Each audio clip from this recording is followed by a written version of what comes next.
Una semana más estamos aquí en Sin Indirectas. Hoy vamos a tapear en el restaurante El Potro. Vamos a probar sus famosas tapas. Para hacerlo nada mejor que la compañía de David Ortiz, uno de los promotores de la nueva revista Informe Semanal de Extremadura. Hablaremos con él sobre este proyecto aquí en Sin Indirectas. Nos vemos ahora. Pues estamos en Sin Indirectas con David Ortiz, periodista y uno de los impulsores de este proyecto, la revista Informe Semanal de Extremadura. Bienvenido, David. Muchísimas gracias. Bueno, para mucha gente ya será algo conocido porque lo habrán visto en los kioscos, incluso serán asiduos lectores ya en estos meses de andadura que lleváis. Pero para alguien que no sepa, cuéntanos un poco qué es Informe Semanal de Extremadura. Bueno, pues Informe Semanal quiso nacer como un proyecto en el que pretendíamos implementar el servicio que la prensa da a la ciudadanía extremeña, ¿no? O sea, hoy en día existen diarios en la región, hay emisoras de radio, un canal público y regional de televisión que todos agradecemos, pero nosotros creíamos que se carecía un poco de la parte más analítica de la prensa, ¿no? Una fórmula de medio de comunicación que quizás ya no solo en Extremadura sino en el resto de España está poco explotada o ha venido un poco a menos, ¿no? Que es el semanario más relacionado al mundo del periódico, no tanto a la revista Magazine, que por ejemplo en Portugal o en Inglaterra es el tipo de prensa que realmente le gusta a la gente, ¿no? Y le gusta leer. Nosotros quisimos un poco plantear eso y decir, bueno, es hora de que haya otra visión más de la realidad y de la actualidad extremeña desde el punto de vista del análisis, de la investigación más relajada, más sopesada, con más tiempo para elaborar los temas, para darle cancha al periodista como tal, ¿no? para convertir o seguir convirtiendo al periodista en un mero redactor, un transmisor de la opinión de unos y de otros, sino convertirlo en, aunque suene duro decirlo, en lo que realmente es, ¿no? Un periodista es alguien que debe buscar todas las informaciones, debe buscar todas las versiones para ofrecer un tema perfectamente terminado para que el lector pueda generarse su propia opinión en base a tener todas las aristas de la actualidad, ¿no? Y eso es lo que nosotros pretendíamos. Reportajes también más extensos, más cuidados. Hay que decir que hay reportajes de actualidad, pero luego hay una variedad de temas como pues, cine, moda, turismo. Sí, evidentemente nace partiendo de que analizamos cuáles son los gustos del posible lector que íbamos a tener, ¿no? Entonces sabemos que es alguien que está preocupado por la actualidad que le rodea, pero sabemos también que son personas que viven en una Extremadura actual, real, que no creen que esto sea el centro del universo y que por lo tanto buscan otros conocimientos más allá de lo que les ofrece su día a día, ¿no? Buscamos gente que cuando llega la época de vacaciones pues buscan vacaciones fuera de Extremadura o por el mundo, que están en la actualidad de las tendencias de la moda, de la tecnología. Es realmente conseguir un medio que sea fiel reflejo del extremeño o extremeña actual, ¿no? Que es alguien que pertenece al mundo, no es alguien que simplemente... Sí, que tiene una visión más amplia. Efectivamente, y eso era lo que buscábamos, ofrecerlo y además desde un punto de vista muchísimo más visual, ¿no? Algo que los medios convencionales por su propio soporte no pueden ofrecer, ¿no? La imagen que nosotros terminamos dando en cada número no es la que puede ofrecer un medio de comunicación como es un periódico diario, pero porque simplemente el soporte es diferente, ¿no? Creemos que está más actualizado al tiempo en el que vivimos y la imagen pondera o supera las cotas que hasta ahora se ofrecen, ¿no? ¿Y por qué apostasteis por este formato? Por la prensa escrita, porque maneras de comunicar hay muchas, pero ¿por qué este formato concretamente? Bueno, pues porque creemos que todavía queda un tiempo para el formato escrito, el formato de papel. Para nosotros, el grupo de gente que creó Informe Semanal de Extremadura, el mundo del papel es algo muy apasionante, ¿no? Es algo que te permite volcar una serie de contenidos de manera literaria y es lo que realmente nos apasionaba, ¿no? Queríamos hacer eso, queríamos probar y practicar ese tipo de periodismo y el formato de papel es el que mejor se lo permite. Aparte de que tiene un toque romántico que no tiene ningún otro medio de comunicación o otro soporte de los medios de comunicación. Sí, porque nadie se imagina de momento el café con la tablet o con el ordenador, sino que invita más a estar más sosegado, más tranquilo, el papel, el pasar la hoja, el detenerse, el detalle. Efectivamente, ese tipo de producto, ¿no? Llegará, suponemos que llegará en su día el que la gente se tome el café delante con su tablet en las manos o incluso con su smartphone o su pantalla de ordenador, ¿no? Suponemos que llegará porque todo evoluciona así, ¿no? Pero de momento la imagen del lector de prensa sosegado es la imagen del que tiene el papel delante, no una pantalla. Claro, ¿y qué riesgo supone para vosotros, a su vez, el apostar por el papel? Porque en esta época en la que parece que todo tiene que ser digital, todo tiene que ser a base de clic, ¿qué riesgo habéis asumido? Bueno, pues hemos asumido el riesgo de los costes. Lo digital abarata mucho y el papel encarece muchísimo los costes y el proyecto, ¿no? Pues editar en papel y publicar papel semanalmente con una tirada bastante importante hace que el proyecto se encarezca bastante, ¿no? Podíamos haber optado simplemente por lo digital, pero creíamos que para diferenciarte inicialmente tienes que partir de un soporte así, ¿no? Tienes que ser capaz de demostrar que sobre un soporte real, por decirlo de algún modo, eres capaz de hacerlo, para luego poder volcarlo a un soporte digital. Es una forma de pensar, una forma de entender la profesión, el periodismo y el consumo del periodismo, ¿no? Es muy personal del grupo de personas que hemos hecho esto, evidentemente, y puede ser que no estemos en lo real, pero es cierto que queríamos probar, queríamos hacer esto. Darle una oportunidad a esa primera idea, ¿no? Sin duda alguna. Aunque siempre tenéis esa idea de avanzar y de evolucionar también, sino que coexistan ambas, pues también la parte digital, también cuidarla. De hecho tenéis una web en la que también se pueden ir viendo los contenidos que vaya avanzando. Efectivamente, o sea, esto nace y se idea desde un inicio ya pensando en una evolución posterior.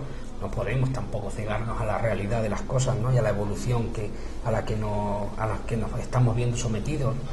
Esto es así y teníamos que plantearlo de este modo y así lo hicimos. De hecho, creemos que nuestro formato es un formato que el salto a lo digital será bastante más fácil y de mayor calidad que cualquier otro soporte. Bueno, primero porque también hemos nacido hace poco, hemos nacido en un entorno en el que ya eso está absolutamente presente y creemos que es la forma de hacerlo. Apostar por la imagen por encima del soporte es fundamental. Nosotros, a pesar de apostar por el papel, por el soporte, hemos apostado por un diseño que se parece más a lo que podría ser un formato digital, más parecido a lo que hoy en día se puede empezar ya a ver en soportes como las tablets. Uh-huh. ¿Y por dónde creéis que va el tema de la prensa escrita? ¿Por dónde va el futuro de la prensa escrita? Bueno, pues yo sinceramente sigo pensando que va hacia soportes más parecidos al nuestro que a lo que actualmente existe. ¿Por qué? Porque el consumo de la gente es lo que realmente está cambiando, ¿no? La gente empieza a consumir masivamente información a base de titulares puros y duros, no lee.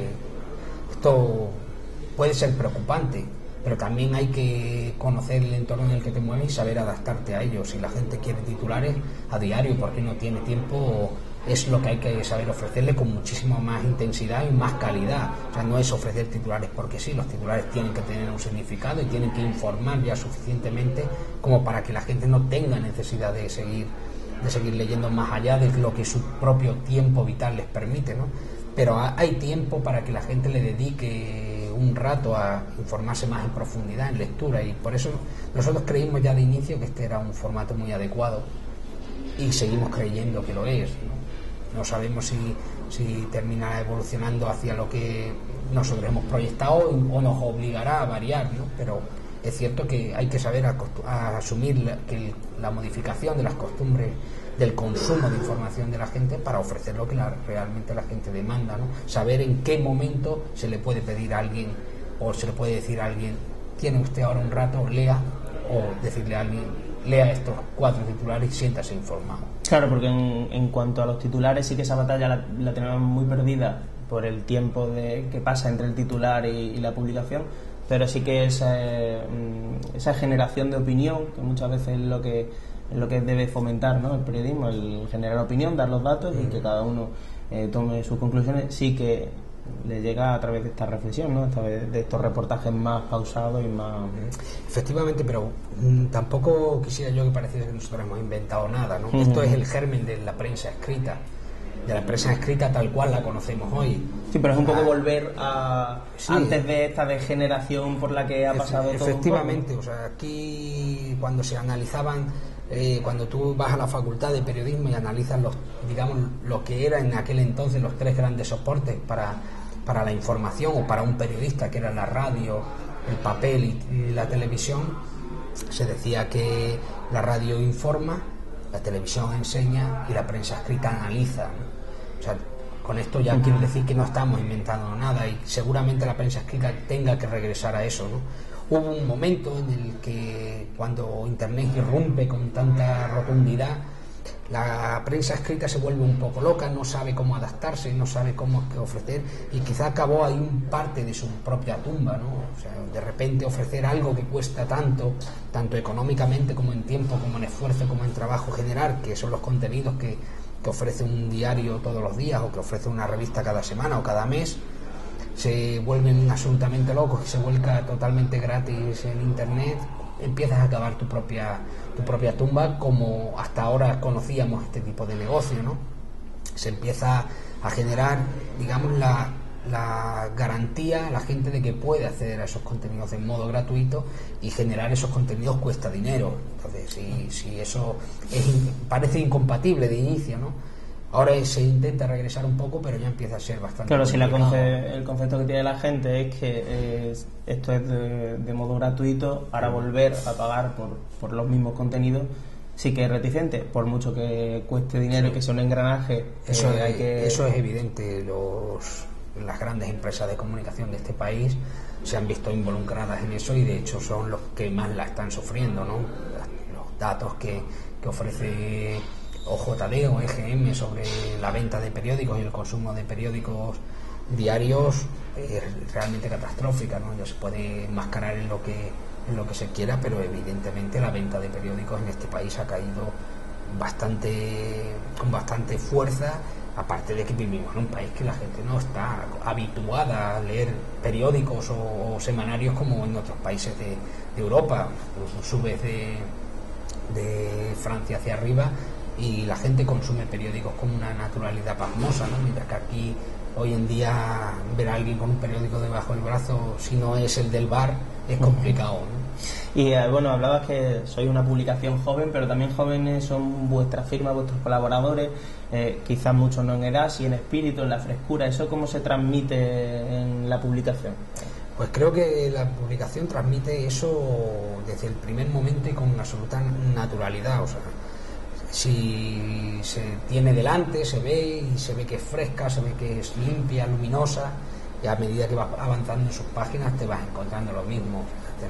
Yo creo que hemos conseguido juntar un grupo de gente que, tanto el que hace reportajes de actualidad como el que escribe artículos de opinión, como el que dibuja viñetas, lo hace con una perspectiva que hasta ahora no se había hecho aquí, y eso para nosotros es lo fundamental. O sea, sí hemos conseguido crear un producto absolutamente nuevo, con la oportunidad de ofrecerle la oportunidad a gente que no es habitual del mundo de los medios de comunicación convencionales que hasta ahora existían en Extremadura, y poder demostrar que se podía hacer, ¿no? Y nosotros creo que hemos alcanzado esa cota y hemos descubierto a mucha gente que ya más de uno querría tenerla en sus filas. Bueno, nos acaban de poner la tapa, que recordamos a todo el mundo que estamos en el restaurante El Potro, situado en la calle Vicente Barrantes, número 5. Pueden venir a degustar las tapas cuando ustedes quieran, porque merece la pena. Es una pinta fantástica. Pues ahora en un momentito, antes quiero preguntarte, tenemos Twitter, tenemos las redes sociales, está el mundo de los blogs, son herramientas, pero que herramientas mal utilizadas pueden ser totalmente contraproducentes para el tema del periodismo. ¿Qué opinión tenéis sobre ello? ¿Qué opinión tienes tú? Yo creo firmemente en eso. O sea, las redes sociales están causando un daño brutal al periodismo, desde mi punto de vista, y entiendo que cualquiera pueda pueda generar otra opinión o puedan creer en otra cosa, pero desde mi punto de vista como periodista, convencido de que la labor del periodista debe ser muchísimo más profunda, le están haciendo mucho daño, pero no por la gente que las usa, sino por lo que los propios periodistas hemos llegado a decir de ellas, ¿no? Cuando se empieza a hablar de que las redes sociales son el medio del futuro, o son el canal del futuro, son el periodismo del futuro, yo no digo que no vayan a serlo, pero hay que profesionalizarla. Lo que no puede ser es que cualquiera hoy en día pueda pensar que puede ser periodista. Un periodista es alguien que no solamente tiene una formación determinada, sino que tiene una vocación muy profunda, quiere analizar lo que le rodea para los demás, no para sí mismo. Y esto es lo fundamental. Las redes sociales son parte, y el uso que se hace de ellas son parte de cada individuo. Cada individuo lo hace de su modo subjetivo, ¿no? Y esto es lo que tenemos que entender. Esa es la diferencia entre el uso que cualquiera puede hacer de las redes sociales, que son una herramienta fantástica, a lo que debería hacer un periodista o un medio de comunicación. Una cosa es ser subjetivo y otra cosa es ser o intentar ser lo más objetivo posible para poder informar a los demás a través de tu experiencia personal o profesional. Muchas veces además se habla de ellas, como Twitter por ejemplo, como un fiel reflejo de la realidad en el momento que está pasando, y lo que nos olvidamos es que eso no son informaciones sino opiniones que hay que filtrar, que hay que contrastar, que al final para crear una información de eso hay que pasar un proceso por el cual no se pasa y por lo que puede ser un riesgo, ¿no? Efectivamente, hay mucha gente que o cada vez más gente empieza a decir esta frasecilla que a mí me preocupa bastante, esa de lo he visto en Twitter o lo he visto en Facebook, ¿no? Twitter y Facebook no son medios de comunicación acreditados. Twitter y Facebook los contenidos que se vuelcan ahí no pasan a través de filtros profesionales que contrastan las informaciones que se están produciendo y evidentemente son parte de la visión de una realidad determinada y muy circunscrita al ámbito de una única persona, ¿no? No quiere esto decir que los medios de comunicación no sean algo parecido, ¿no? Pero acredita una profesionalidad que la gente debería respetar, y esto es lo que se está perdiendo un poco, el respeto de la sociedad hacia la labor de un periodista o de un medio de comunicación. No sé quién tiene la culpa realmente. En España es probable que sean los propios medios de comunicación los que tengamos la culpa de este deterioro de la imagen social que tenemos, ¿no? Pero yo considero que es momento de igual que está pasando en todos los ámbitos de la sociedad, de la economía, la política, la judicatura, es momento de que los periodistas cojamos el toro por los cuernos y empecemos a demostrar de que nuestra profesión es realmente útil para la sociedad y que la sociedad necesita de nosotros. No todo el mundo puede dedicarse a hacer periodismo y a informar de las cosas o a analizarlas, porque se tienen que dedicar a otras cosas, ¿no? Nosotros hemos elegido esta profesión y creemos que somos los primeros que tenemos que glorificarla, si no, mal camino tenemos. Y porque en este contexto también de crisis económica, pero crisis también política, crisis social, es cuando los medios de comunicación más importantes son, ¿no? Una buena función de ellos para su presencia al menos, ¿no? Sí, yo creo que sí, en todos los aspectos, tanto para informar de lo malo como para buscar lo bueno. El problema de hoy en día es que informar de lo malo es muy fácil, es muy sencillo, hay un flujo continuo de malas noticias, ¿no? Gran parte de la labor de los periodistas de hoy en día debería estar en buscar lo bueno, en ilusionar a la gente. Y eso es lo que nos hemos dejado también imbuir por lo que está sucediendo en nuestro entorno, y no somos capaces de mirar más allá para buscar lo que la gente realmente nos está demandando. Yo creo que hay muchas historias en la calle para que cada día nos sintamos bien cuando nos levantamos, ¿no? Y esa debería ser una labor fundamental para todos los periodistas de Extremadura, de España y del mundo, ¿no? Estar pendiente, buscar esas historias, observarlas y saber contárselas a los demás, porque simplemente eso provocará un poco de optimismo a la hora de afrontar nuestro día a día, ¿no? También nuestro trabajo es muy sencillo, no construimos grandes edificios, ni rascacielos, ni mucho menos, ¿no? Pero contamos historias todos los días que pueden servirle a alguien en lo más recóndito de una ciudad, alguien que no vas a conocer jamás. Puede ser que a través de una historia tuya se sienta feliz y encuentre una idea que le haga seguir adelante, ¿no? Y esto es lo más maravilloso de esta profesión, sin duda. Bueno, David, pues con esa ilusión, con ese optimismo y ese sentido positivo, vamos a degustar estas tapas que nos están poniendo. Te agradecemos mucho que hayas venido y deseamos mucha suerte también a la publicación, que informe sigáis mucho tiempo. Yo os deseo suerte a vosotros y os agradezco muchísimo la invitación. Pues muchas gracias. Y volvemos la semana que viene aquí en Sin Indirectas. Pásenlo bien.